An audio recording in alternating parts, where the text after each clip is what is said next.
वक्रतुण्डं महाकायं सूर्यकोटिसमप्रभं निर्विघ्नं कुरु मे देव सर्वकार्येषु सर्वदा।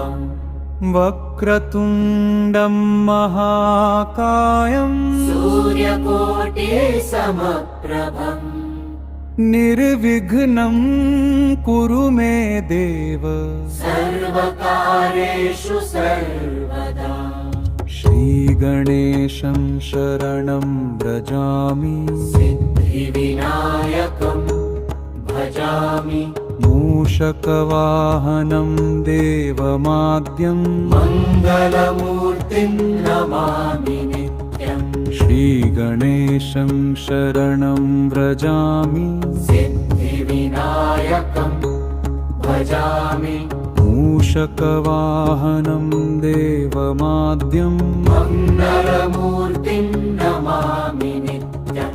गौरीसुतं गजवदनं कमललोचनं करुणानिधि वेदविनाशकं विज्ञानाथं विघ्नहरं वन्दे विनायकं। मोदकप्रियं भक्तवत्सलं चन्द्रललाटं शान्तस्वरं लम्बोदरं च सिद्धिप्रदं भवभयहरं नमतावरम्।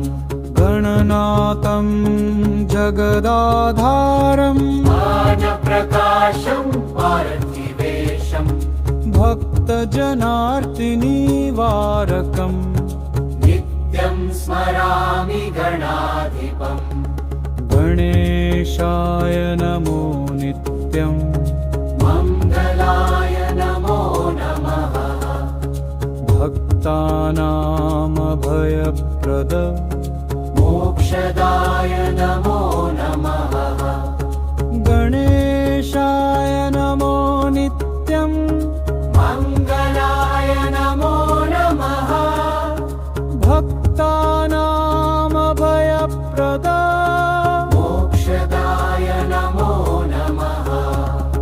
श्रीगणेशं शरणं व्रजामि सिद्धिविनायकं भजामि मूषकवाहनं देवमाद्यं मङ्गलमूर्तिं नमामि नित्यं।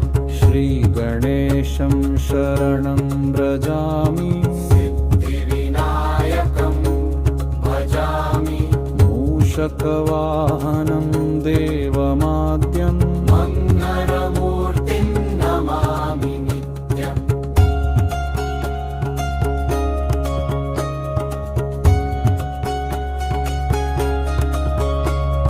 श्रीगणेशं शरणं व्रजामि सिद्धिविनायकं भजामि मूषकवाहनं देवमाद्यं मङ्गलमूर्तिं नमामि नित्यं।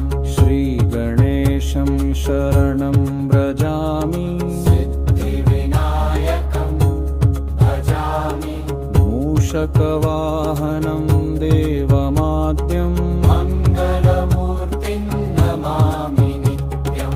गौरीसुतं गजवदनं कमललोचनं करुणानिधि वेदविनाशकं विद्यानाथं विघ्नहरं वन्दे विनायकं। मोदकप्रियं भक्तवत्सलं चन्द्रललाटं शान्तस्वरं लम्बोदरं च सिद्धिप्रदं भवभयहरं नमतावरम्। गणनाथं जगदाधारं ज्ञानप्रकाशं पार्थिवेशं भक्तजनार्तिनिवारकम्